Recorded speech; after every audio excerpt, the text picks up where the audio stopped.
بسم الله الرحمن الرحیم. الحمد لله و الصلاة و السلام علی سید الانبیاء و المرسلین حبیبنا محمد و علی آله و صحبه اجمعین. من زیاد صحبت نمی کنم. این برنامه کلا در خدمت شما عزیزان هستیم. انشالله هر روز جمعه در همین ساعت در رأس ساعت 18 به وقت مکه مکرمه انشالله در خدمت شما عزیزان خواهیم بود. هر چه دل تنگتون میخواد میتونید در این برنامه بگید. دوست عزیزی قبل شروع برنامه تماس گرفته بودن، ایشون رو صداشون رو میشنویم و بقیه عزیزان هم میتونن به همین شماره تلفنی که زیر نوشته تماس بگیرن و من در خدمتشون خواهم بود. برادر عزیز سلام مجدد خدمت شما. و علیکم السلام و رحمت الله تعالی و برکاته.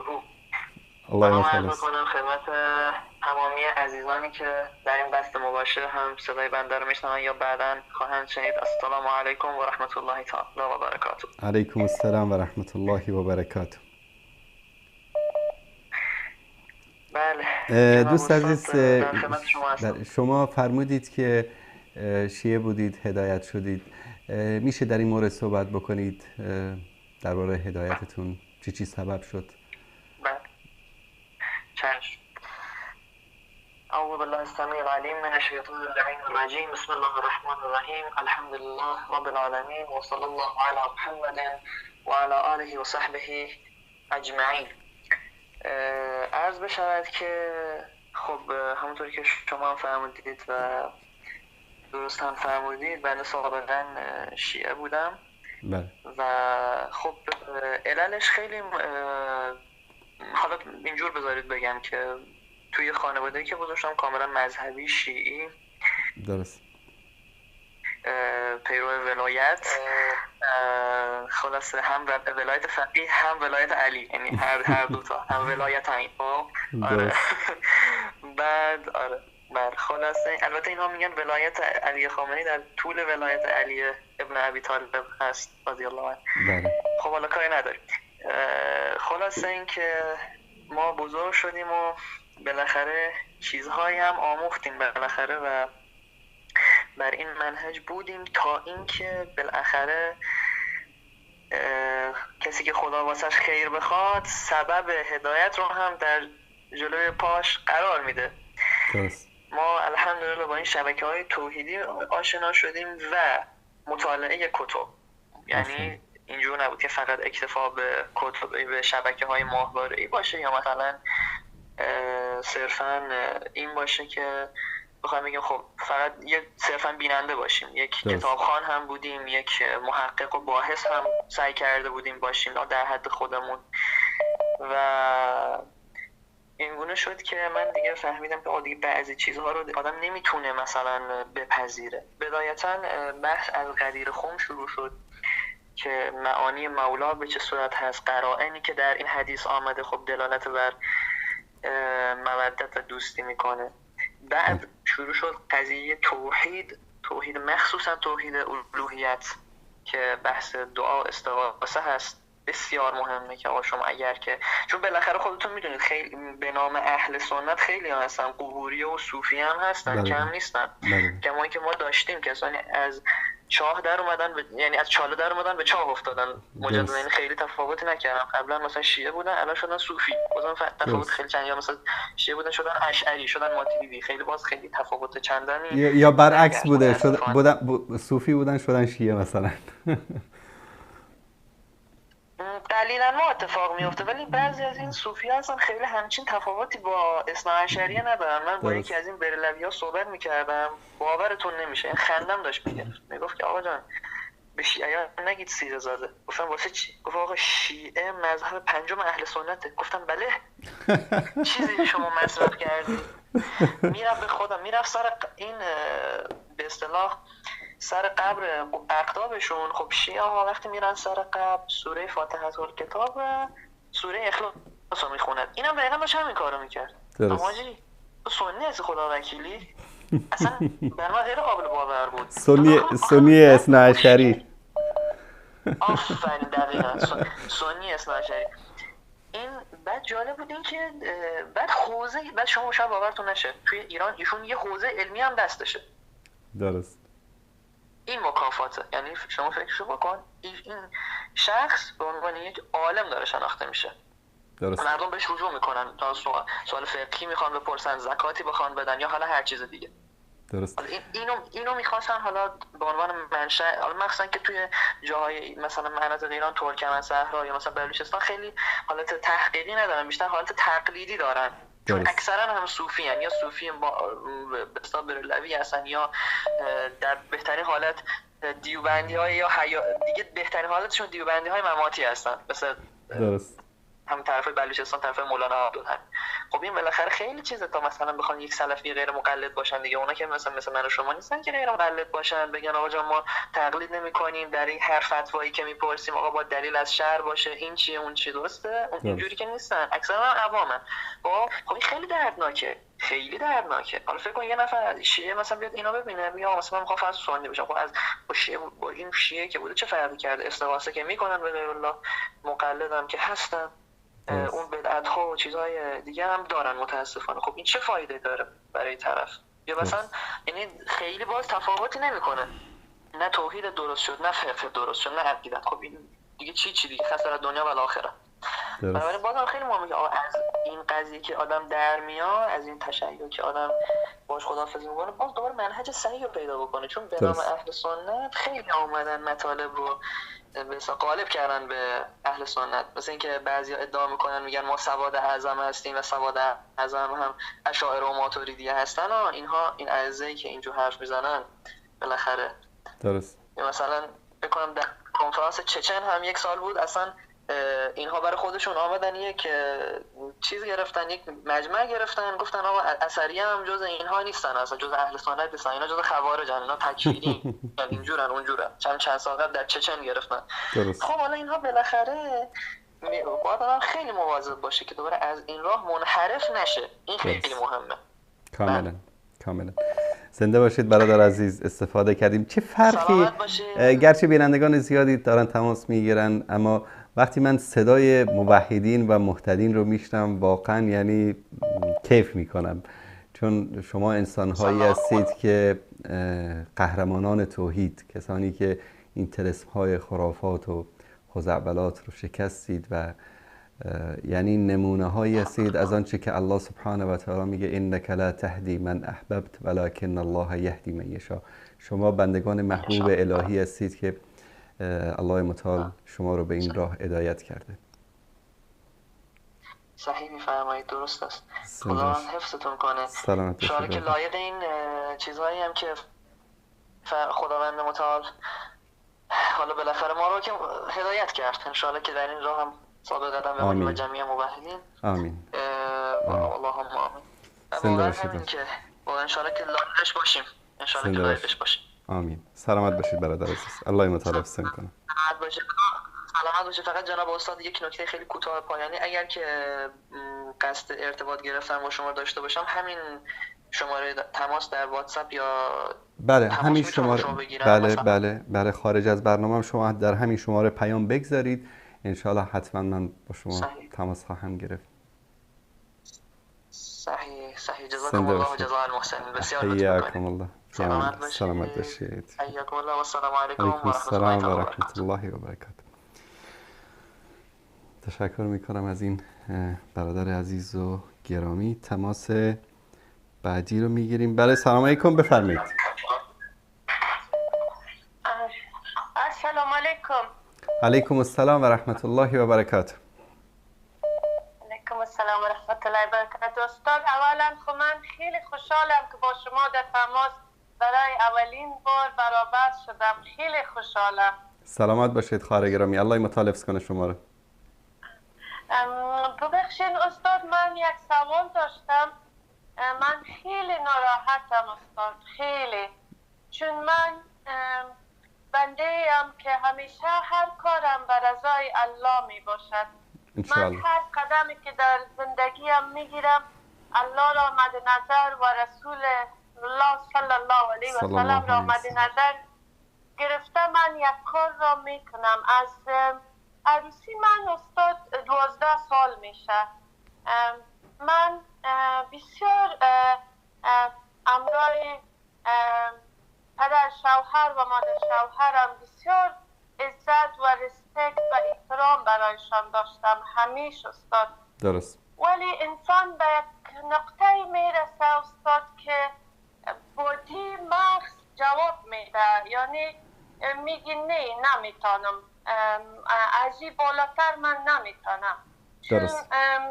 استاد صبر ما بندستیم، به صبر انسان میشه، ولی من صبر زیاد کردیم استاد. درست. از من خواهرم وفات شده، پدرم وفات شده، ما همیشه تحمل کردیم استاد، همیشه صبر کردیم و بسیار بسیار استاد پرابلم داشتیم در خانه پدر شوهر مادر شوهرم، سر از آن که من جدا زندگی میکنم ولی من همیشه وقت خود برای اینها دادیم استاد. درست. از من پدر شوهرم استاد من هیچ بی‌نزاکتیش نکردم. دیروز برای من در تلفن میگه که تو بسیار بی‌تربیت هستی، تو بسیار یک دختر بی‌تربیت هستی، تو گپ زدن تا نمیفهمی که تو چی میگی، در حالی که استاد من هیچ چیز نگفتم. خداوند بالای سرم است که من چون بسیار این انسان که از هر کس را گپ بد میزند، گپ درست نمیزند، من صرف همین قدر برایش گفتم که چرا خودت که همه انسان ها پرابلم داری، بس اینمی گپ من فرضی بد خورد استاد. پیش از او 2 دفعه گوشی تلفن را در روی من ماند و باز من هم در دلم نگرفتم استاد، رفتم دستایشم آچ کردم، مگر ما استاد آل تصمیم گرفتیم که من دیگر در خانه از اینا تا که این زنده است من نمیرم، به خاطر استاد من دیگر نمیتونم گرفته. من مادرم بسیار مریض هستم، من مادرم متوجهش می باشم، بچه یکم است و من اگر شوهرم مرا سر پدر خود میگه که من که تو دیگه زندگی نمی کنم، من نمیخوام من چی کنم استاد. من از من صبر من بیخی بالاست دیگه، نمیتونم دیگه که من برم در اون خانه من مثل یک نوکر کار کنم، عزت بتم، چای بتم، نان بتم، عزت بتم، حرمت بتم، آخرم بر من یک پسرم بگوید که تو بسیار یک دختر بی تربیت هستی، تو به اندازه یک دختر بی نزاکت هستی. استاد ایره بر من نگفتن، ایره بر مادرم گفتن.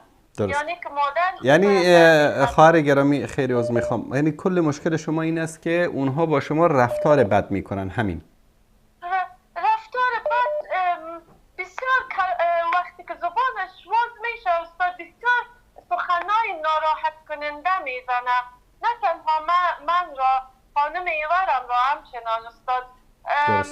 مثلا دیروز بر من زنگ زد که من اپایمنت است تو خود اینمیال برسان، من برش گفتم کاکا جان امروز این اپایمنت که شما گرفتین این لازم نیست که شما خانمتانه ببرید، من میتونم در دکتر برم امی عرض شما را برشان بگویم.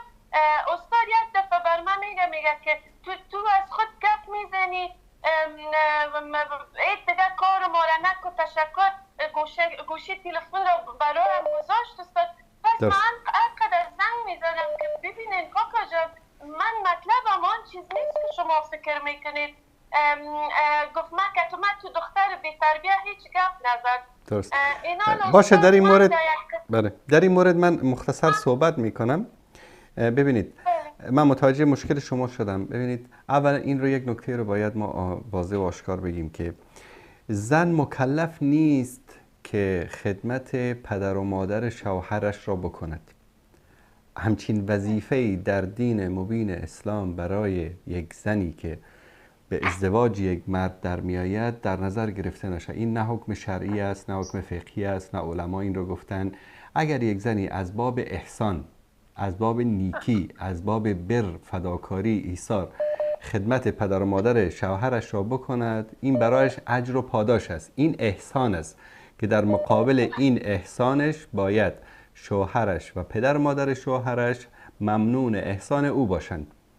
حتی در مقابل شوهر ببینید مثلا ما هدف از زندگی این است که احترام متقابل باشد، ایثار و فداکاری متقابل باشد، قدرشناسی متقابل باشد. اگر ما بخوایم خشک فقط یعنی آنچه که واجب است بر بالای مرد و آنچه که واجب است بر بالای زن را در چارچوب دین مورد مطالعه قرار بدیم، وظایف مشخص است.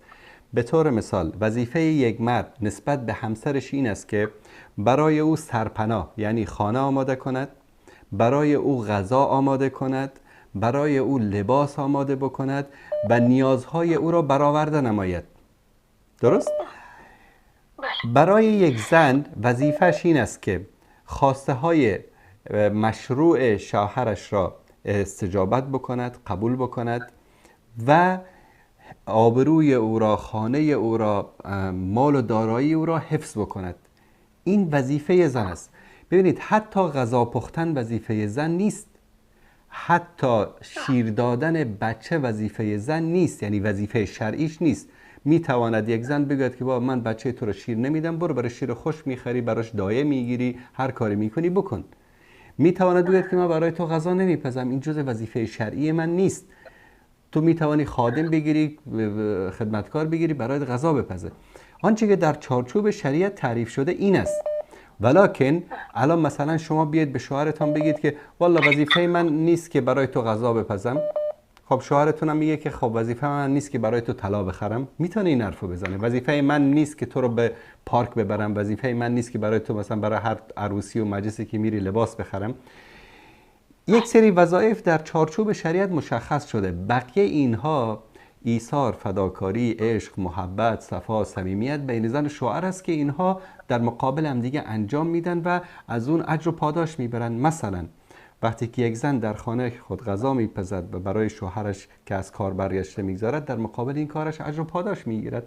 فرزندانش را تمیز میکند، برای اونها غذا میپزد، لباسشان عوض میکند، در مقابل این اجر و پاداش میبرد. اما در هیچ جای دین و شریعت نگفته که یک عروس وظیفه دارد که خدمت پدر و مادر شوهرش را بکند.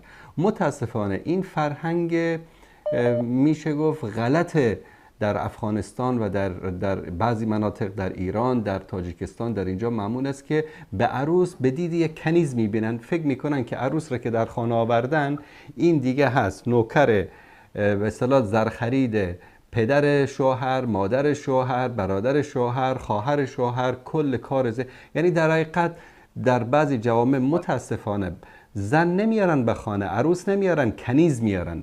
به این دید نگاه میکنن و این عرف و عادت جاهلی است، این عرف و عادت باطل است و این در دین و شریعت نیست.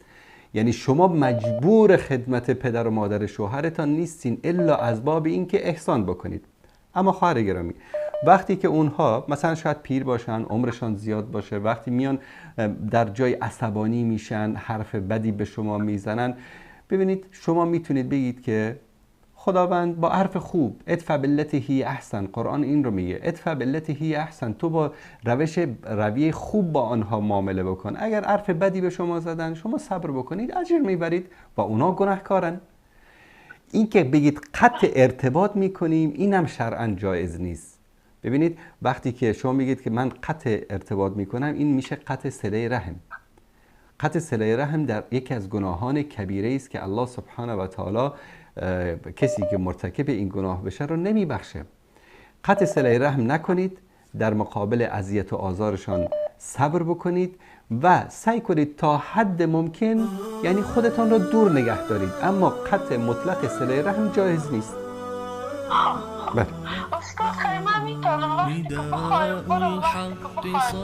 بله. بله این حقتان است. مثلا به شما زنگ بزنن بگن که بیا امروز مثلا فلان کار رو برای ما بکن، شما میتونید بگید نه امروز نمیتوانم، کار دارم. یعنی وظیفه شرعی شما نیست. از باب احسان، از باب نیکوکاری، فداکاری، ایثار میتونید انجام بدید و میتونید انجام ندید. استاد اونا که هستن بسیار زیدیستن. مثلا ما هیچ چیز نگفتیم، معذرت هم خواستم، اینا که ما در خانهشان هم بولم، اونا کتمه گپ نمیزنن استاد. مشکل نیست. شما مثلا لازم نیست هر روز برید، حداقل سال یک بار در روز عیدی چیزی برید، سلام بدید، معذرت خواهی بکنید، اما قطع کلی ارتباط این جایز نیست. تشکر از شما. تشکر استاد. سلامت باشین. خداحافظ شما. خدا. و این متاسفانه یکی از مشکلاتی است که بعضی فکر میکنن عروس که خانه آوردن کنیز پدر و مادرشان هست. این یک فکر درست نیست و اینم برداشت اشتباه نشه که مثلا وقتی که ما میگیم که این وظایف شرعی زن است، این وظایف شرعی مرد است، به این معنی نیست که والا فردا زنها برن به شوهرشون بگن وظیفه من فقط این است که این کارا رو انجام بدم. حالا یک داستانی در اینجا به یادم آمد، کمی خنده‌دار است. میگن کسی اومد خلاصه از سر کار برگشت دید که خانمش غذا نپخته. گفت که چرا غذا نپختی؟ گفت غذا پختن که وظیفه من نیست. امام شافعی گفته که زن میتونه در خونه غذا نپزه، از شوهرش بخواد که براش خادم بیاره که غذا بپزه. گفت باشه اینطوری است. مرد که بیچارم رفت و سرشو گذاشت و خوابید. نزدیکای عصر بود بیدار شد. خانمش اومد گفت که عزیزم. گفت چیه؟ گفت بیا بریم بازار کمی خرید بکنیم. خریدش چی؟ گفت بریم سوپرمارکت و اینجا کم لباس میخوام بخرم و خرید بکنیم. گفت برو به امام شافعی زنگ بزن که بیاد ببردت بازار. خب نمیشه اینطوری، یعنی که ما بگیم در اون چیزایی که در چارچوب، ببین شریعت یک چیزایی رو وقتی که قوانین رو تعیین کرده این جزء وظایف شرعی است. بقیه شما هر عملی که انجام میدهید این عمل بالمثل است، عمل بالمقابل است. شوهرتون برای شما نیکی میکنه، شما به اون نیکی میکنید و وظیفه شرعی نیست. در مقابل شما اجر و پاداش میگیرید. میتونید انجام بدید و میتونید انجام ندید. الله متعال حفظتون بکنه و امیدوار هستم که سعی کنید با لطف خوب، با اخلاق خوب مشکلاتتون رو حل بکنید و قطع ارتباط کردن، قطع صله رحم کردن هیچ وقت جایز نیست. من عذرخواهی میکنم از عزیزانی که تماس میگیرن و تماسشون قطع میشه و عزیزانی که تماسشون برقرار میشه سعی کنن که مسائلشون رو خیلی مختصر و کوتاه بیان بکند تا فرصتی بیشتری برای دوستان داده بشه. همونطوری که در شروع برنامه گفتم از طریق این شماره واتساپ 2090 53 06 03 65 71 شما می توانید که تماس بگیرید. هم میتونید تماس مستقیم بگیرید. خب شاید برای بعضی از دوستان هزینه داشته باشه چون تماس بین‌المللی محسوب میشه، و هم میتونید از طریق واتساپ به شکل مجانی اول این شماره رو در گوشیتون حفظ بکنید و بعد از اون میتونید که از طریق واتساپ تماس بگیرید. بیننده عزیز سلام علیکم، بفرمایید.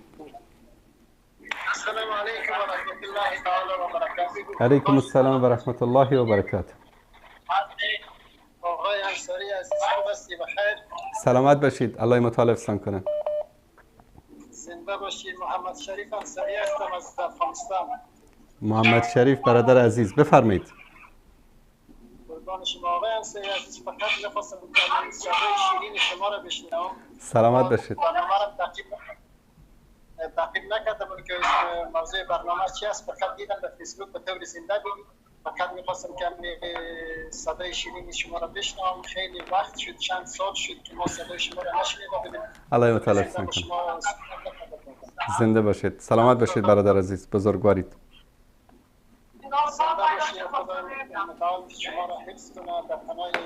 سلامت باشید. تشکر از شما. تشکر برادر عزیز. الله متعال حفظتان کنه.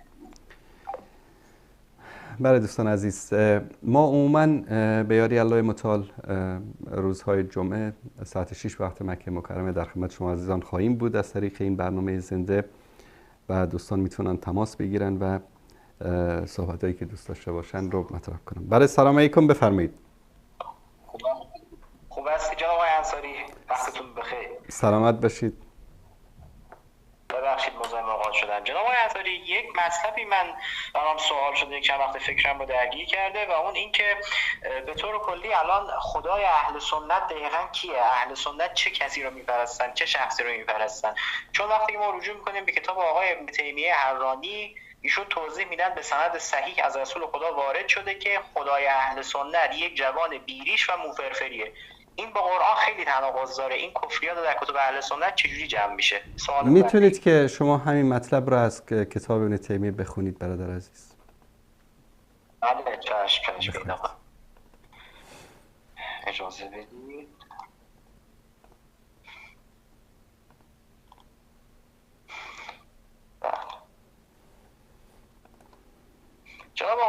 تیمیه حرانی در کتاب بیان تلبیس جهمیه صفحه 290 جلد 7 میگه کما فی الحدیث صحیح المرفوع عن اکرمه عن قتاده عن اکرمه عن ابن عباس قال رسول الله رأیت ربی فی صورت شاب امرا له وفرة جعد قطة فی روضة خضراء. طيب در کجا دیده این رو؟ در کتاب بیان تلبیس جهمیه ابن تیمیه حرانی چاپ عربستان سعودی جلد 7 صفحه 290. خب در کجا دیده؟ در بیداری دیده؟ در خواب دیده؟ در کجا دیده؟ منم سوالم از شما همینه، شما همینو از شما جواب بدید. چون شما چیز رو نمیخونید، نه کامل نمیخونید حدیث رو. خب شما کاملش رو بخونید آقای انصاری. ببینید این وقتی که این روایت رو میاره این در خواب هست. رسول الله صلی الله علیه و سلم میگن که رأیت ربی فی صورت شاب امرد. این در خواب است، در بیداری نیست.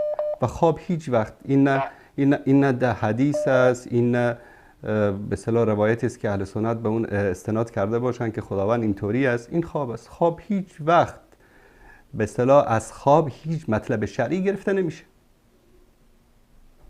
خب جناب آقای مثلا در همین کتاب تلبیس جهمیه در صفحه 159 از ابن عباس میگه که عن ابن عباس را النبی صلی الله علیه و سلم ربه بقلبه، در خواب دید. و ثانیاً ببینید این که خواب است. شما یک روایت که پیامبر گفته باشه که خدا اینطوری است در یکی از کتاب‌های اهل سنت غیر از خواب یا در یکی از تفاسیر اهل سنت بیارید. بالعکس در کتاب‌های شما پر است از روایت‌هایی که خداوند رو خدا سوار شتر میشه و میاد در میدان عرفه و نمیدونم با بازوهاش پاهاش راناش میخوره به دست و پای حجاج. در کتاب‌های شما پر است این روایت. میخواید براتون بیارم؟ خب درسته جناب، بخونم من حرفی که شما زدید رو. بله اینو بگم خدمتتون، این مطلبی که فرمودین رو جواب بدم. بفرمایید جواب بدید. جناب آقای انصاری این که شما میفرمایید پیامبر خداوند رو در خواب دیده، این حرفیه که خب مخالف با نظر علمای اهل سنت. به تصریح علمای اهل سنت رسول خداوند رو با دو چشم سرش دیده. در کجا؟ خب اجازه بدید الان مقدمه مطلب گفت. نه شما الان یک لحظه برادر عزیز، ببینید شما الان از کتاب تلبیس به اصطلاح جهمیه ابن تیمیه مطلب آوردید.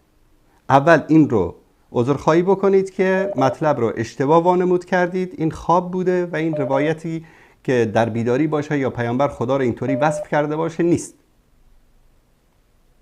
آقای انصاری شما گذاشتید بنده صحبت کنم؟ نه یک لحظه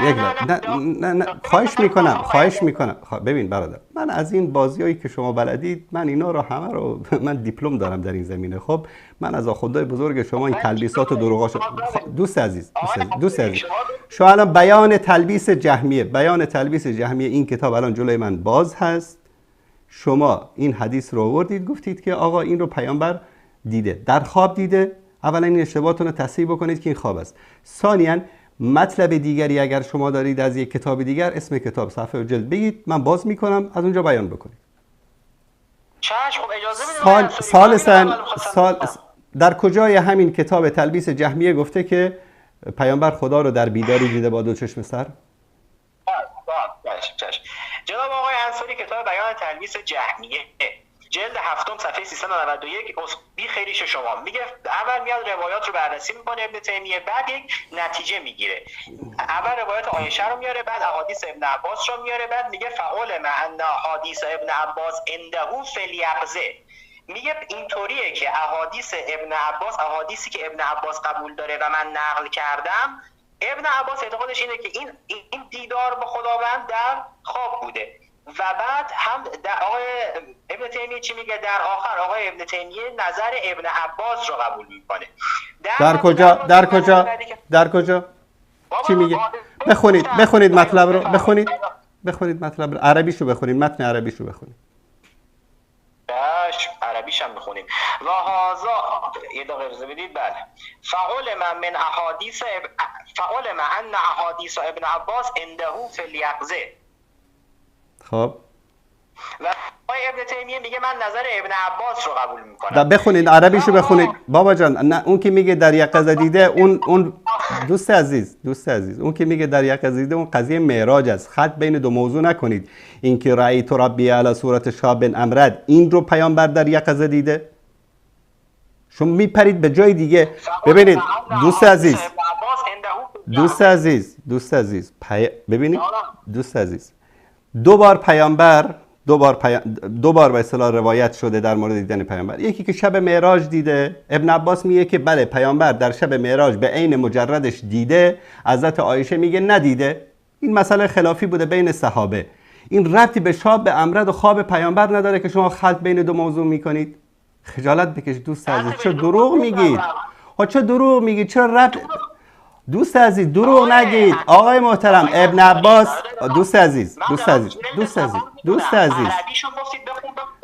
عزیز اونجا که ابن عباس میگه که به عین مجرد دیده شب معراج و قضیهشو مطرح میکنه، شما یهو پریدید از قضیه شاب امرد به قضیه دیدن خداوند در شب معراج که حضرت عایشه میگه که کسی که باشه نه دروغ نگید برادر عزیز، دروغ نگید. قضیه خب یک لحظه گوش بده آقای انصاری، گوش بدید یک دقیقه. شما میگید که باشه ابن عباس پس اینجا ثابت شد که پیامبر خداوند رو با چشم سر در بیداری میده، میگه فل یقظه بوده دیگه، حالا یقظه باز بیخیریش شما. بعد شما میگید که پیامبر خدا را، ابن عباس میگه چرا دوتا موضوع رو خلط میکنید؟ باشه اگر که پیامبر خدا رو دیده و در شب معراج دیده بازم با حال شما فرقی نمیکنه، باز طبق روایت شما پیامبر یک جوان بیریش رو دیده. حتی اگر نه دروغ نگید دوست عزیز، دروغ نگید.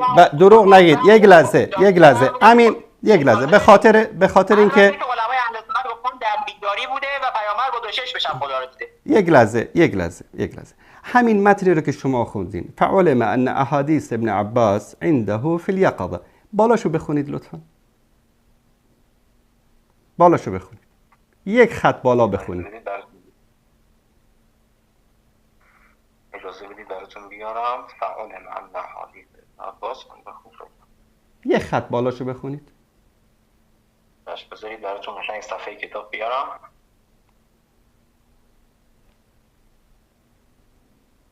یک خط بالاشو بخونید مشکل حل میشه. میگه ثم ذکر رؤیت النبی صلی الله علیه و سلم ربه فی المنام فعلم ان احادیث ابن عباس عنده فی الیقظه. در اینجا هم پایینش می‌نویسه دلیل علی بالا یک خط بالا دوست عزیز خواهش میکنم تلبیس نکنید. یک خط بالا ثم انه ذکر اجازه بدید آقای انصاری. اجازه اولندش که این نکته رو من الان دو خط بالا پایینش هم میخونم. یک خط بالا لازم نیست یک خط بالا. اجازه بدید. میگه فعلم ان احادیث ابن عباس عنده فی الیقظه لکن لم یقل یک خط بالا شو دوست عزیز چرا تلبیس میکنی؟ یک خط بالای امین فعلم، یک خط بالاشو بخون.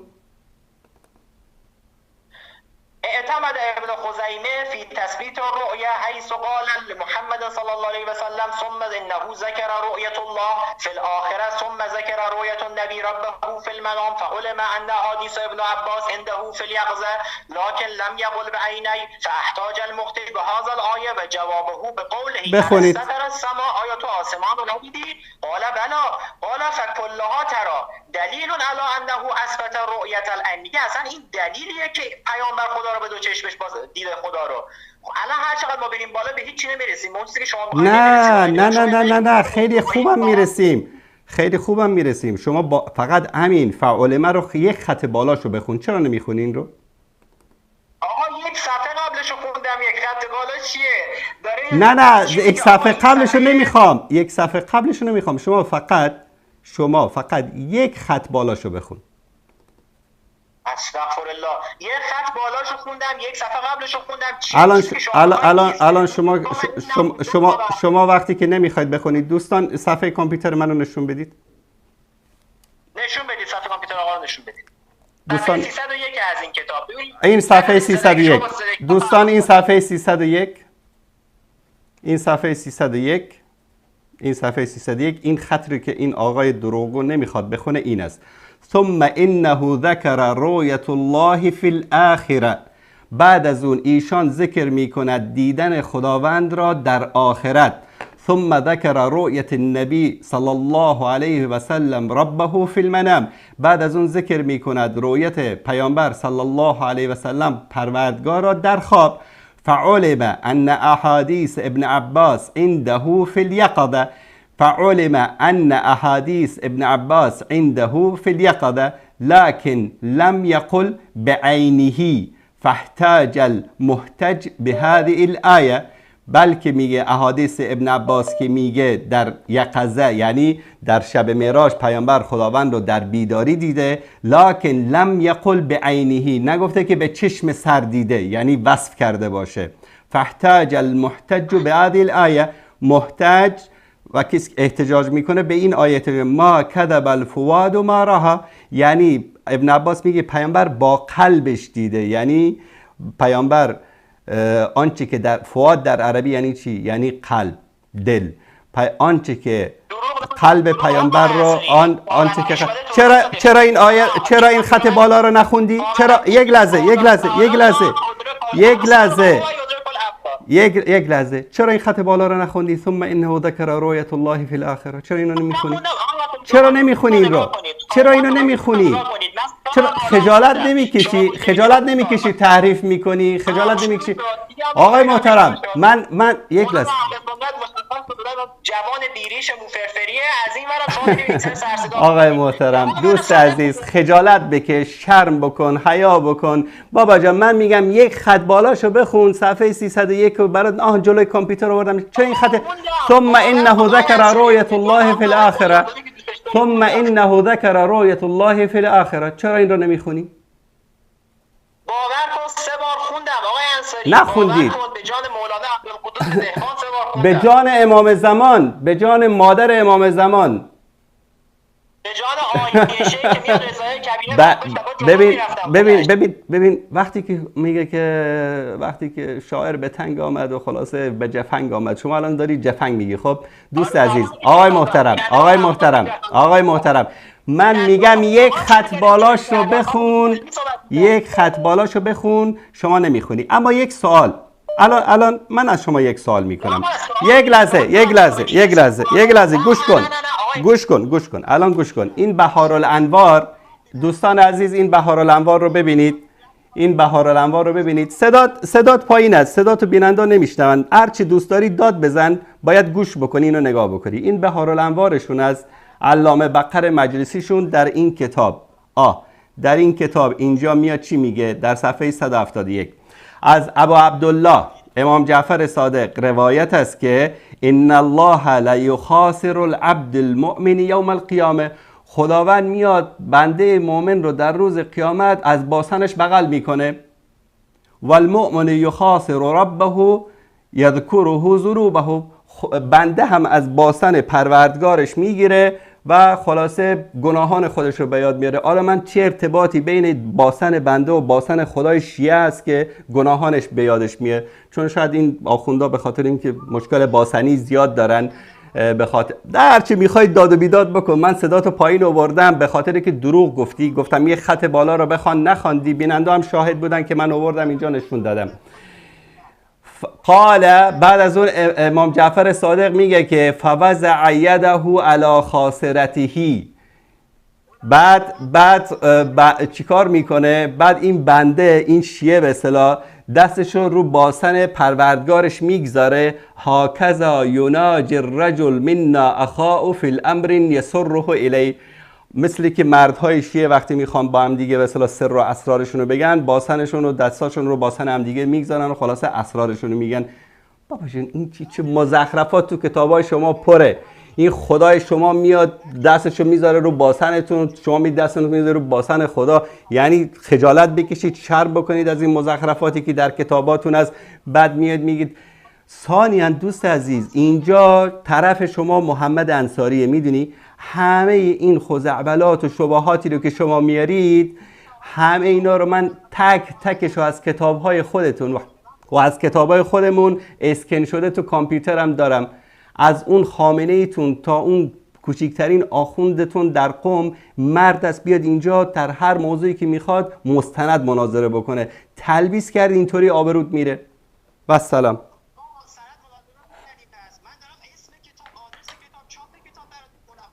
نشون دادم هر چی میخوای داد و بیداد بکن. من نشون دادم. چرا یه خط بالاشو نخوندی؟ چرا یه خط بالاشو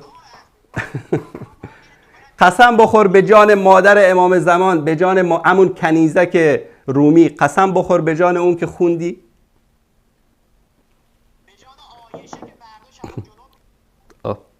وقتی که توهین میکنی به ام المؤمنین عایشه صدیقه، اون وقت صدات رو خاموش میکنم. دوستان عزیز، این است. ما الان مثلا یک برنامه اینجا گذاشتیم، تلفن رو باز کردیم که دوستان تماس بگیرند، درد دل بکنن، مشکلاتشون رو بیان بکنن. این ملت که واقعا مشکل دارن، این آخوندها، اینا بیمارهای روانی هستن. موضوع اصلا چیز دیگری است. اینا اومدن قضای شیعه و سنی، نمیدونم دروغات، تلبیسات آخوندی رو مطرح میکنن که جوابشون داده شد. بله سلام علیکم، بفرمایید. بله سلام علیکم جناب انصاری، خوب هستین؟ بخیر؟ الحمدلله، زنده و سلامت باشید. بفرمایید برادر عزیز. جناب انصاری بزرگوار، یار شما شاید در حال اجرای برنامه زنده خواب بوده. بله بفرمایید. خدا کنه جور صحتمند باشید. میشه جناب انصاری بزرگوار که بعد از اجرای برنامه که شما که هم صحبت شما انشالله به همین شماره تماس بگیرید یا پیام صوتی بگذارید، من انشالله پاسخ شما رو خواهم داد. بخیر باشین. چند ساعت بعد انشالله؟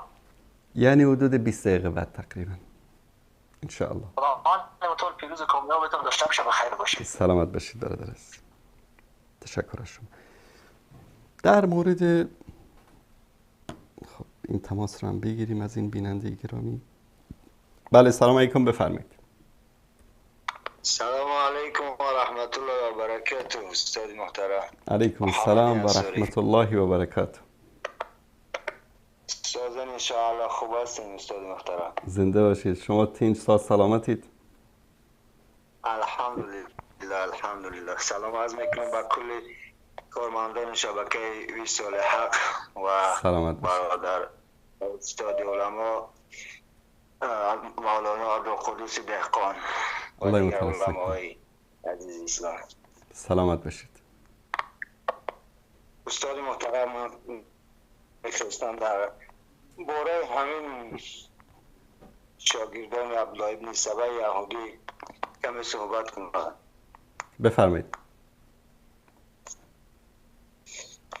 اینها حالا دارن، حالا از اگر دروغ نگویم والله الان از 10,008 است که تا این جانب دارن، در مقابل شما اینها اینقدر ایستادگی میکنن. الله شاهد است که اینها هیچگاه با مقصد خود نمیرسن. هیچگاه اینها از همون شاگردای عبدالله بن سبا یهودی هستند.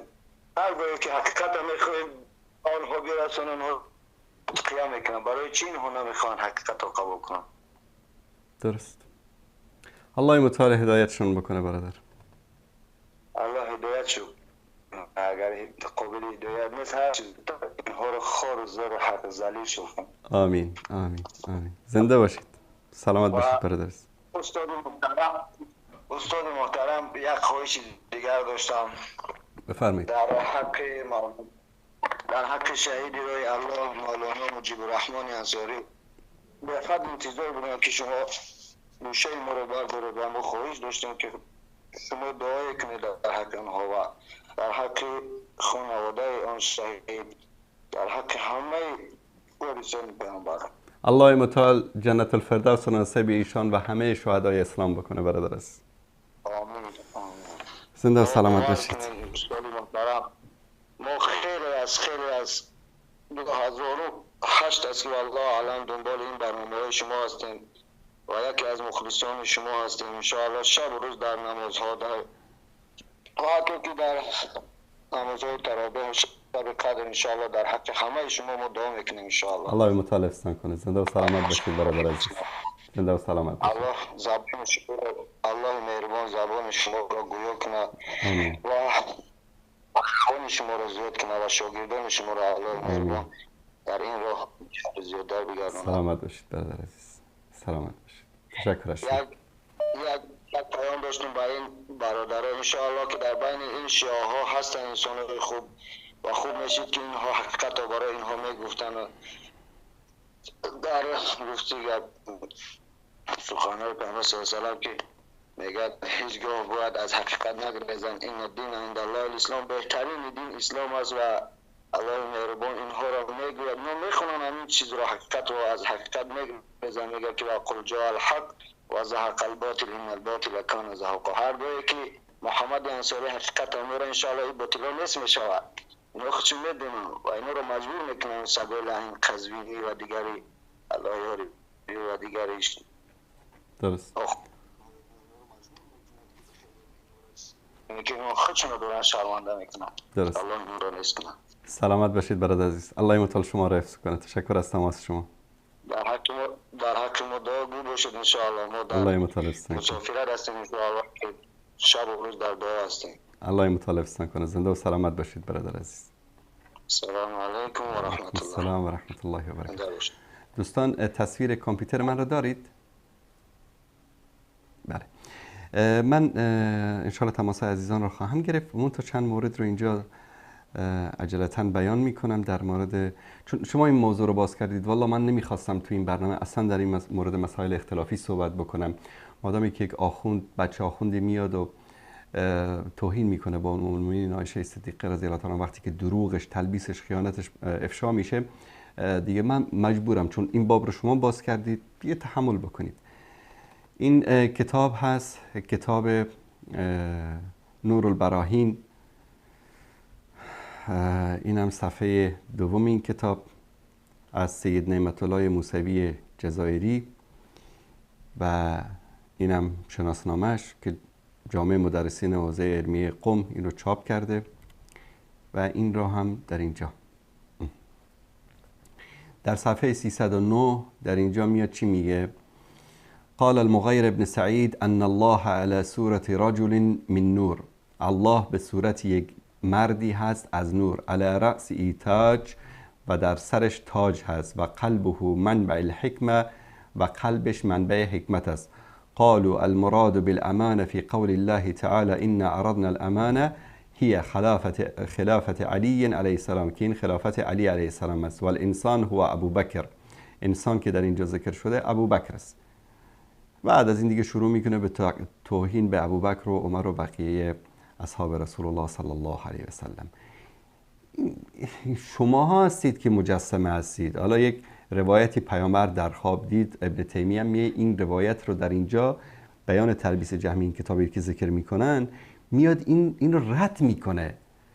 قضیه تجسیم رو کلا جملتا و تفصیلا لیس کمثل شیء رد میکنه کلا. بعد اینا میان به دروغ این رو نسبت میدن به چیز. حالا بیریم صحیح ترین کتابشون که امام زمان، پسر همون کنیزک رومی که در بازار برده فروشی دست به دست شده بود و خلاصه وقتی که به حضرت عایشه توهین بکنید اینطوری جوابتون میدم. امام زمانشون پسر کنیزک رومی است که ماها در بین برده فروش ها دست به دست و دستمالی شده، رسید به بازار بصره سامرا. بعد در اونجا خریدنش و بردنش، چون که حامله بود. گفتن که یک شبه خلاصه پدر امام زمان بهش نزدیکی میکنه، یک شبه حامله میشه. حالا این فضیحه رو، این به اصطلاح بدنامی رو کجا ببرن؟ گفتن که بابا معجزه شد، یک شبه حامله شد. بعد اونم از کجا میگم به دنیا آمد؟ از ران به دنیا آمد. این شده امام زمانتون.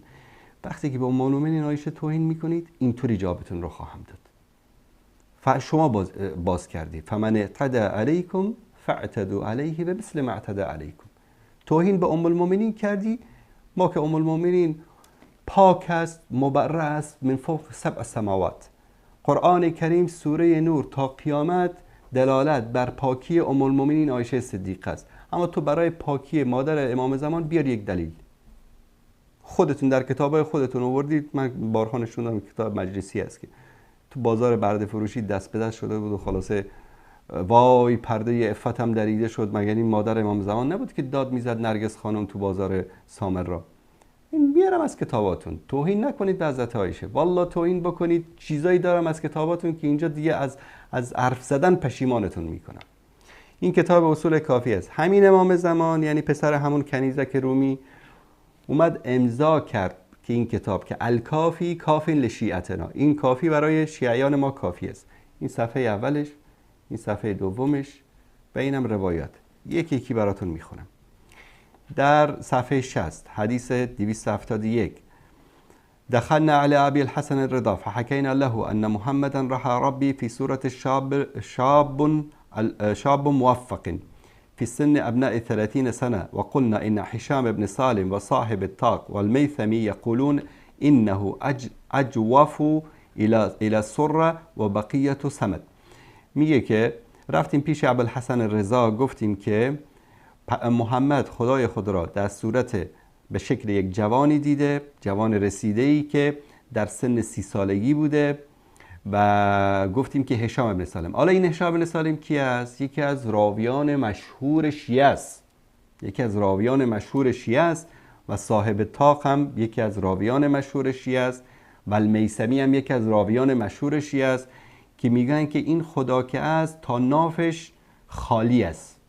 انه اجوف الى السره، یعنی از اینجا تا نافش خالی است. تو خالی، خدای تو خالی. عروسک بابا خداست. استغفر الله العظیم. یعنی اهل سنت اینجا میشه خزعبلاتی در کتاباشون دارن مگه؟ شما تو اصول کافی تو این کتابتون اونم کی از هشام بن سالم. هشام بن سالم یکی از راویان شماست. مسائل دینیتون اومده اینجا چیز کرده. بعد امام چی کرد؟ امام فخر ساجدا لله، سجده کرد برای الله. ثم قال سبحانك ما عرفوك ولا وحدوك فمن اجل ذلك وصفوك سبحانك لو عرفوك لوصفوك بما وصفت به نفسك. پروردگار سجده کرد، میگه اهل بیت خدای ما اهل سنت رو قبول داشتن، خدای تو خالی راویان مزخرف رافضه رو. بعد میگه که سجده کرد، گفت که خدای تو رو پاک هستی، تو نشناختن تو رو، وحدانیت تو رو درک نکردن، به خاطر همین است که تو رو با این چنین چیزا وصف میکنن. پاک هستی تو ای خدایا، اگر تو رو میشناختن تو را به آنچه وصف میکردن که خودت به آن خود را وصف کردی. این در این کتاب. بعد در ادامه باز همین روایت رو میاره که خدای تو خالی شیعه که حدود 30 سال عمرش است. این از این صفحه بعد رو ببینید دوستان عزیز. اینجا در باب میگه سمعت ابا عبدالله یقول نحن ولات امر الله، ما ولات امر الله هستیم. استغفر الله العظیم. یعنی اهل بیت ولات امر الله هستن و خزنه علم الله، ما به صل نگهبانان و صاحب خزینه علم الله هستیم و وحی الله در دست ماست. و از ابو جعفر روایت میکنه والله انا لخزان الله فی سمائه و ارضه، ما صاحب به اصطلاح خزینه و انباردار خدا در آسمان و زمین هستیم. لا علی ذهب ولا علی فضه الا علی علمه، نه بر طلای و نه بر به اصطلاح نقره الا مگر با علم. ببینید این روایات در کتاب های اینا است. مثلا در روایت 509 میگه ان الله خلقنا فاحسن خلقنا و صورنا فاحسن صورنا و جعلنا خزانه فی السماء والارض. یعنی این ائمه رو از خدا هم شما بالاتر در کتاباتون وصف کردید. این خدایی که شما میشناسید غیر از اون خدایی است که واقعا وجود داره و مؤمنین و اهل سنت به اون اعتقاد دارن. این روایت رو دوستان عزیز بهار الانوار صفحه 316 در جلد 24 در اینجا در حدیث 28 سمعت ابا عبدالله یقول، امام جعفر صادق میگفت که انا شجرة من جنب الله، من درختی هستم از بغل خدا، او جزوتون یا پاره گوشتی از خدا، فمن وصلنا وصله الله، کسی که با ما به اصطلاح وصل بشه به خدا وصل شده. بعد گفته الجزو بالکسر قطعه من اللحم. خودش من نمیگم چیزی، نگید که والله انصاری گفته و وهابی گفته و فلان گفته این گفته، خودتون کتاب خودتون گفته الجزو بالکسر قطعه من اللحم، پارچه گوشت. حسین میگه من پارچه گوشتی از خدا هستم. پارچه گوشتی از خدا، یعنی خدای شما خدای گوشتیه، همون خدای تو خالی که بالا از ناف به بالاش خالیه مثل عروسک. بعد حسین هم یک قطعه گوشتی است. این که این خواب نیست. حالا اون روایتی که شما بهش دارید سر صدا میکنید خوابی است که همه علما اهل سنت ردش کردن که خداوند به این شکل نیست. هیچ کس از علما اهل سنت نه خداوند به این شکل است. اما این که دیگه بیداری است. حسین شما قطعی از پاره گوشتی از پیکر خدایتان است، همون خدایی که از ناف به بالا خالی است. دست رو این مسائل بگذارید، امان بهتون نمیدم. میدونید کسی که خانهش از شیشه است سنگ به خانه کسی پرتاب نمیکنه. این رو همیشه به یاد داشته باشید. بیننده گرامی بفرمایید.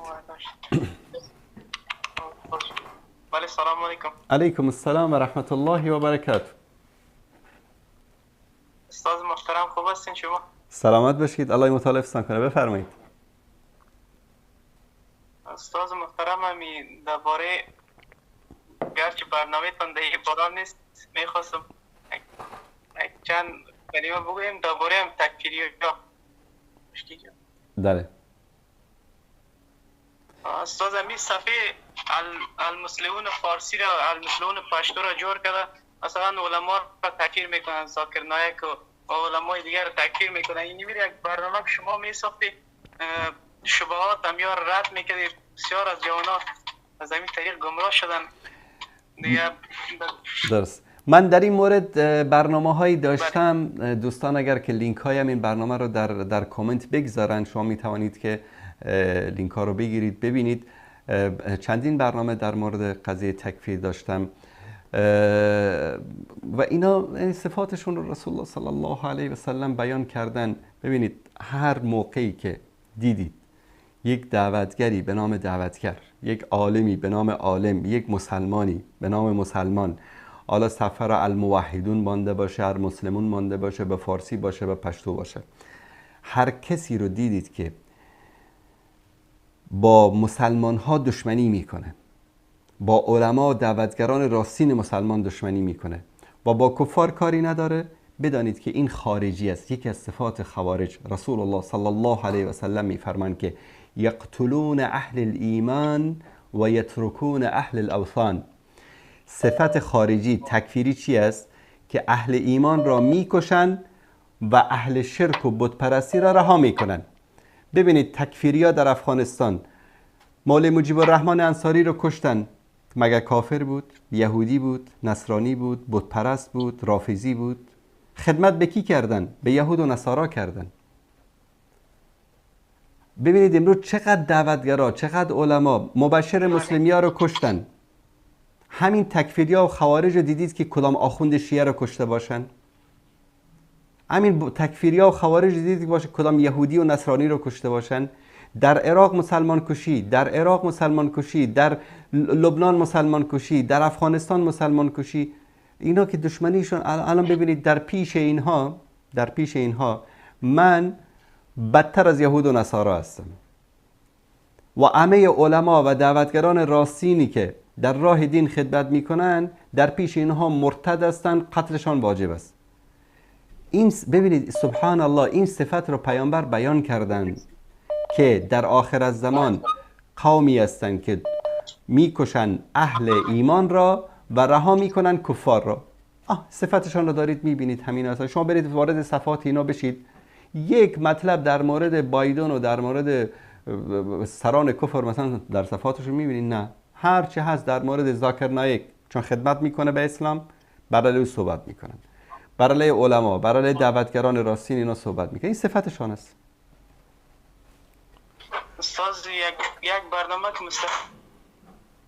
که چشمش خود از یاد می داشته که هر ویدیویی را که علما پخش میکردن مورا برش مثلا یک شبه وارد میکنن که مثلا ذاکر نایک از اردوغان دفاع کرده، اردوغان طاغوتی از چیز است، یا مثلا علمای دیگر که یک شخص انتخابات برادر عزیز، همین کسی که میگه اردوغان طاغوت است، همین کسی که میگه بله، همین کسی که میگه یک لحظه برادر عزیز، همین کسی که میگه اردوغان طاغوت است، خودش در هالند در زیر بیرق صلیبیا زندگی میکنه، پاسپورت هالندی سر جیبش است. از این دلیل بیشتر دیگه چی میخواید شما؟ اما ابو محمد مدنی اسکندر تاجیکی، همین که بر علیه علمای اهل سنت، دعوتگران اهل سنت صحبت میکنه، پاسپورت اوکراینی در جیبش هست، از ترس این که ببرنش به عسکری به جنگ روسیه ببرن، همین الان سر مرز بین روسیه و اوکراین در یک جای پنهان شده. من از همه تفاصیل زندگی اینا خبر دارم. با اردوغان میگن طاغوت، خودش پاسپورت اوکراین، پاسپورت هلند و بلژیک و آلمان در سر جیبش هست. بابا اینا فریب اینها رو نخورید. اینا دروغگویانی هستن که خودش در جرمنی نشسته، در هلند و بلژیک نشسته، از اونجا میگه که والله فلانی طاغوت است. ها گو سال تو که اونجا رفتی زیر پرچم صلیب نشستی، اونا مسلمانن؟ ولایت حکومت صلیبی رو قبول کردین، چه رقم اسلام است؟ همین صلاح الدینشون که در هلند زندگی میکنه، همین بیشرف پاسپورت هلندی داره سر جیبش. تو بگو پاسپورت تو رها بکن، تو مرد هستی، بیا در افغانستان همین حرفاتو در اونجا بزن تا به تو نشان بدن که یک نان چند فطیر است. رفتی در غرب نشستی زیر پرچم صلیبیا، از اونجا داری داد و واویلا میکنی که والله این اینطوری است، این کافر است، این مسلمان است. یا ابو محمد مدنی در اوکراین پاسپورت اوکراینی سر جیبش است، از ترس اینکه حکومت اوکراین ببره در عسکری در جنگ با روسا کشته بشه، در خانه‌ای در سر مرز روسیه پنهان است. من همه اینا رو پوست اینا رو من در چرمگری میشناسم. اینا بعد میان میگن که والا فلان کافر است و فلان مسلمان است. ولش کنید برادر، پشت این حرفا نگردید. استاد امیر گفتم یکی چی کنه که یک برنامه مستقیم به خودم یاد داشته باشه با تکفیریات که بعض وقت مرد است، هر کدامش که مرد است، هر کدامش که مرد است بیاد با اسم حقیقیش من باش صحبت میکنم. بسم الله. شما هماهنگی بکنید، نمیان. هر کدامش که حاضر است با اسم و رسم حقیقیش بیاد، من محمد انصاری اسم حقیقیم است، با اسم حقیقیش عکس پاسپورتشو، شناختی کارتشو بفرسته، در برنامه زنده باش مناظره میکنم. نه با اسم ابو فلان و ابو علان و چهره خود سیاه بکنه، مثل زنا چادری سر بکنه بیاد. نه، مرد مردانه به صدا و تصویر بیاد، باش حرف میزنیم.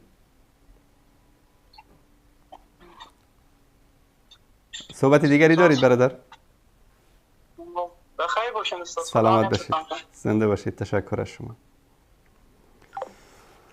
تشکر از این برادر عزیز بزرگوار. ما قبلا بارها صحبت کردیم در مورد اینها، برنامه زنده هم گذاشتیم و من صفات اینها رو بیان کردم که اینها چگونه انسانهایی هستند و چگونه مسلمان ها رو تکفیر میکنن، چگونه قتل مسلمان ها رو روا و جواز میدانن و همیشه خودشان رو در پشت القاب پنهان میکنن. ابو فلان و ابو علان. مرد هستی خب با اسم و رسم حقیقی بیاد اینجا بحث بکن. ما نظراتمون، انتقاداتمون، برنامه‌هامون با اسم و رسم و صدا و تصویر خودمون واضح بوده. ولا نخاف فی الله لومة لائم. هر کسی که میخواد در هر موردی که میخواد صحبت بکنه، ما حاضریم باش صحبت بکنیم. منتها بیا مرد مردانه، صدا و تصویر بیا، از کجا صحبت میکنی؟ همین کسی که امروز از هالند بلند میشه مسلمان ها رو تکفیر میکنه در افغانستان یا در ترکیه یا در جای دیگه، تو اولا تو خودت رفتی در زیر پرچم صلیب اونجا نشستی، ولایت صلیبی رو قبول کردی، تو تا 100 تا ورق امضا نکنی که قوانینشون رو قبول بکنی، ولایتشون رو قبول بکنی، تا اون رو امضا نکنی به تو پاسپورت نمیدن.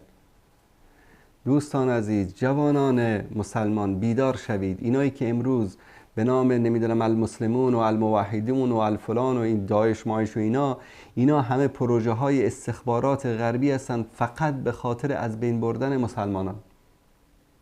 و الا یکی از اینها رو دیدید که در کشورهای اسلامی این حرفا رو زده باشن؟ همشون در غرب. تویی که میری در هالند و بلژیک و جرمنی و در اونجا میشینی، از اونجا میای مسلمان ها رو تکفیر میکنی، تو خودت شبهه جاری است بر سر تو. تا اول بیا مسلمان بودن خودت ثابت بکن، بعد بیا دیگران رو تکفیر بکن. بله، سلام علیکم بیننده گرامی، بفرمایید. سلام دارید با من صحبت میکنید برادر عزیز؟ بفرمایید، صدا شما داره پخش میشه. سلام آقای انصاری، خوشحال شدم با شما حرف زدم. من از آلمان زنگ میزنم، عبدالله هستم. از آلمان عبدالله برادر، بفرمایید. یه سوال داشتم. من یه همکار آلمانی دارم که چند وقت پیش مسلمان شده بود، دوباره اسلام رو ترک کرده. بعد یه سوال داشت که خدا اگه از همه چی خبر داره، میدونه از روز اول که من جنتی هستم یا دوزخی، دیگه چرا مثلا ما رو آفریده؟ خب اون روز اول مثلا کسی رو جنت میفرستاد، کسی رو دوزخ. دیگه من جوابشو نداشتم، خاطر همین امروز خوشحال شدم لایو تو رو دیدم تو یوتیوب. سلام داشت. برادر عزیز، ببینید یک غلط فهمی در بین ما مسلمان ها وجود داره که فکر میکنیم که خداوند ما رو مثل یک ربات ساخته، یک چپسی چیزی هم در وجود ما قرار داده. از روز اول ما مسیرمون مشخص است، ما یا بهشتی هستیم یا دوزخی هستیم. همچین چیزی نیست. کی اینو گفته؟ در کجا اینو دیدی؟ متاسفانه خب امروزا خیلی همین میگن دیگه، از اسلام هم خبر نداره، ولی من خودم جواب نداشتم. بله. جواب سوره انسان 76مین سوره قرآن کریم است. سوره انسان، به نام سوره انسان در قرآن سرچ بکنید. من اوائل این سوره رو برای شما میخوانم، جواب این شبهه شما رو میدم. هل اتى علی الانسان حین من الدهر لم یکن شیئا مذکورا. آیا میگه برای انسان این خبر رسیده است که در زمان طولانی انسان چیز مهم قابل ذکری نبود؟ یعنی چی؟ یعنی وجود نداشت. انا خلقنا الانسان من نطفه امشاج نبتلیه فجعلناه سمیعا بصیرا. ما انسان را از نطفه مرد و زن آمیخته، نطفه مرد و زنی که آمیخته به هم است. این خودش یک اعجاز معجزه قرآنی است، چون علم تا تقریبا 100 و چند سال قبل نمیدونست که انسان از نطفه مرد و زن آفریده میشه. فکر میکردن که انسان از نطفه مرد آفریده میشه، فقط در رحم زن قرار میگیره. متوجه هستید؟ این معجزه قرآنی است که 1400 سال پیش میگه که انسان از نطفه مختلط، یعنی با هم قاطی پاتی مرد و زن آفریده میشه. نبتلیه، انسان رو امتحان میکنیم. یعنی چی؟ انسان رو در این دنیا راههای خوب، راههای بد، همه چیز رو براش مشخص کردیم، مورد آزمایش قرار میگیره. فجعلناه سمیعا بصیرا. ما به این انسان گوش دادیم، چشم دادیم که بابا این راه صحیح هست، این راه غلط هست، این گناه هست، این ثواب هست. انا هدیناه السبیل. ما به انسان راه رو نشون دادیم.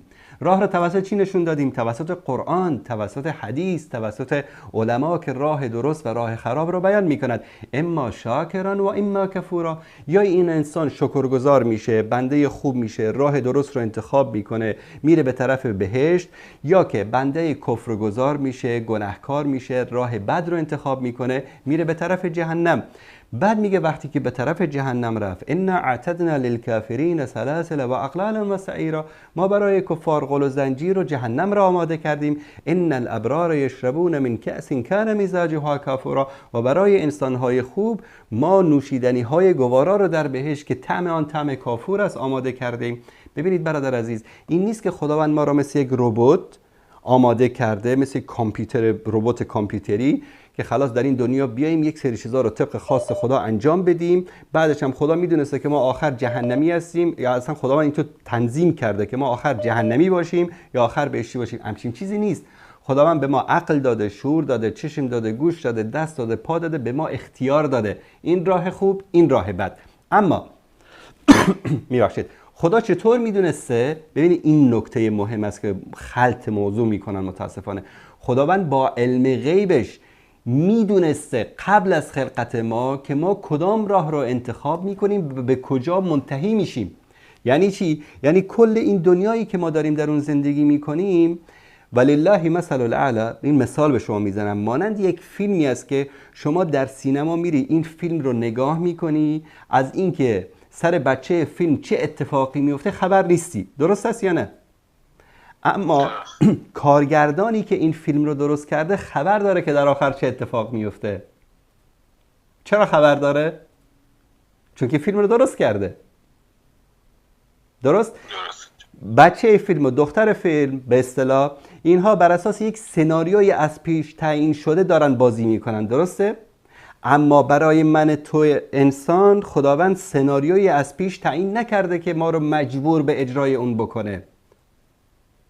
فرقش این است که الله سبحانه و تعالی از این سناریو خبر داره با علمش. چون به من و تو عقل داده، راه خوب و بد رو ما انتخاب میکنیم. الان من از شما میپرسم شراب خوردن ضرر داره یا نداره؟ ضرر داره. چرا ضرر داره؟ از کجا فهمیدی که ضرر داره؟ چون میدونی امروز درباره هرچی دکتر یا چیز. آفرین. یعنی خداوند به شما عقل داده، گوش داده، چشم داده، شما روزنامه میخونی، کتاب میخونی، سایت های اینترنتی میخونی، از اضراری که شراب داره اطلاع پیدا میکنی، درسته؟ درست. بعد از اون نمیخوری. خداوند همینو میگه خداوند قبل از اینکه شما این ضررها رو بفهمی به شما میگه که شراب نخور، شراب ضرر داره. 1400 سال قبل اینو گفته. اما امروز در لابراتوارها، در بیمارستانها، در مراکز به اصطلاح پزشکی کشف کردن که شراب سبب نمیدونم سرطان میشه، سبب از بین رفتن این میشه، اون میشه، فلان میشه، چقدر حوادث، چقدر کشتار، چقدر به اصطلاح تجاوزات جنسی به خاطر شراب نوشی صورت میگیره. درسته یا نه؟ الان یک انسانی بیاد علی‌الرغم فهمیدن همه این چیزا بره شراب بخوره؟ خب انسان عاقل نیست. اشتباه خودشه دیگه. بعضی انسان ها متاسفانه خریت خودشون رو به گردن کی میندازن؟ به گردن خدا. مشکل اینجاست. درست. جواب منطقی بود. حقیقت هم بود دیگه. خدا قرآن فرستاده که ما دیگه از اون یاد بگیریم رای درست انتخاب کنیم. وقتی نکردیم دقیقاً جزاش هم بدیم. بله. الان یکی از مشکلات جهان چیه؟ مرض ایدز. درسته؟ درست. چقدر گرفتارش هستن تو غرب. داروها آماده کن، واکسن آماده کن، این یک ویروسش از بین میبرن، ویروس دیگرش چیز میکنه. خداوند 1400 سال پیش گفته که دوست عزیز، انسان محترم، زنا نکن. مگر این مرض ایدز از کجا میاد؟ از همین فاحشه خانه مگه نمیاد؟ از همین امجس بازی مگه نمیاد؟ خداوند 1400 سال قبل تو رو گفته بود که این کارا رو نکن. اگر این کارا رو الان کمترین آمار مرض ایدز در کشورهای اسلامی است. چرا؟ چون با یک نفر یا دو نفر ازدواج میکنن تا آخرش میمونن. بله.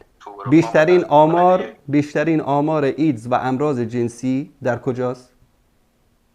در همین غرب متمدن. بله. که ما میبینیم اینجا زندگی میکنیم. زنده باشید برادر عبدالله. الله مطالب ستون کنه. صحبت دیگری دارید؟ نگاه میکنم سر کار همیشه خوشحال شدم. گفتم چجوری امروز لایف تو دیدم. زنده باشید. حتما باید لایک بدم. سلامت باشید. منم خوشحال شدم عبدالله جان. الله مطالب ستون کنه. خداحافظ شما.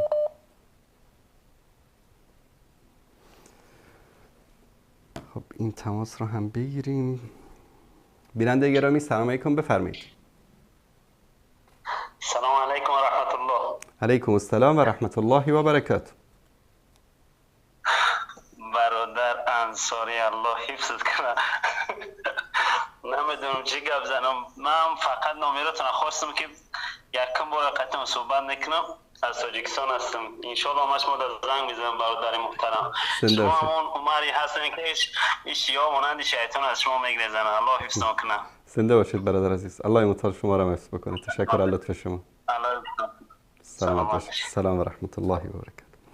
تشکر میکنم از همه دوستان عزیز. ما قرار بود 1 ساعت برنامه لایف داشته باشیم. الان حدود 1 ساعت و 20 دقیقه شد. تشکر میکنم از تک تک شما عزیزان که تماس گرفتید. من یک چیزی رو به دوستان عزیز شیعه بگم. ما همیشه در برنامه ها اگر صحبتی داشتیم از باب دشمنی و عداوت و کینه نبوده. شماها شروع کردید، شبکه ها ساختید، شبهات مطرح کردید، ما آمدیم کلیپاتون رو گرفتیم، شبهاتون رو با دلیل و مدرک جواب دادیم. اما اگر بخواید بی‌تربیگی بکنید و آخوندبازی در بیارید و تو این برنامه هم شبهات مطرح بکنید، برای من هیچ مشکلی نیست. باور کنید تو این کامپیوترم چیزی در حدود 15,000 صفحه اسکن شده از کتاباتون دارم. هر موضوعی که دلتون میخواد باز بکنید. 12-13 سال تو برنامه آنوسی که تو وصال حق به کمک الله سبحانه و تعالی و فضل الله سبحانه و تعالی برنامه ای نبوده که یکی از شما زنگ زده باشید و ما جوابی به شما نداده باشیم. هر چی که دلتون میخواد باز بکنید. لکن این برنامه جاش نیست. بخواید باز بکنید این برنامه میشه تبدیل یک برنامه آن رو سکه و آنچه که دارم در مورد امامانتون، در مورد خزعبلات مذاهبتون توهین کردید و ام المؤمنین عایشه صدیقه فایل دوسیه کاملی از مادر امام زمان دارم، همه‌شو میارم اینجا به سند و مدرک نشون میدم. بارها بهتون گفتیم دست از سر امهات المؤمنین بردارید، دست از سر صحابه بردارید، دست از دروغگویی بردارید، دست از تلبیس بردارید. مردانه آقا بیاید بحث علمی بکنیم. چون دروغ میبندی به ابن تیمیه که نمیدونم در کتاب تلبیس جهمیه در صفحه فلان میگم بابا یک خط بالاشو بخون نمیخونی؟ این خوب نیست. شما داری آبروی دین خودتون رو میبری، آبروی علمای خودتون رو داری میبری. و این عدتم عدنا، یعنی ما برگشتید برمیگردیم، ما هیچ مشکلی نداریم. یعنی هر چی که بخواید در هر موضوعی که بخواید حاضرین باهاتون صحبت بکنیم. میخواید بحث بکنید، مناظره بکنید، وقت تعیین بکنید و همین شماره اسمتون رو، شماره تلفنتون رو، ایمیلتون رو بفرستید، شروطی که برای مناظره دارید بفرستید. روزهای سه‌شنبه برنامه آن روی سکه با صدا و تصویری بیایید، هر موضوعی که خواستید مناظره میکنید، هر کدومتون، از آخوندتون الی ماشاءالله، ما هیچ مشکلی نداریم. و صلی الله علی سیدنا و حبیبنا محمد و علی آله و صحبه اجمعین و السلام علیکم و رحمت الله و برکاته.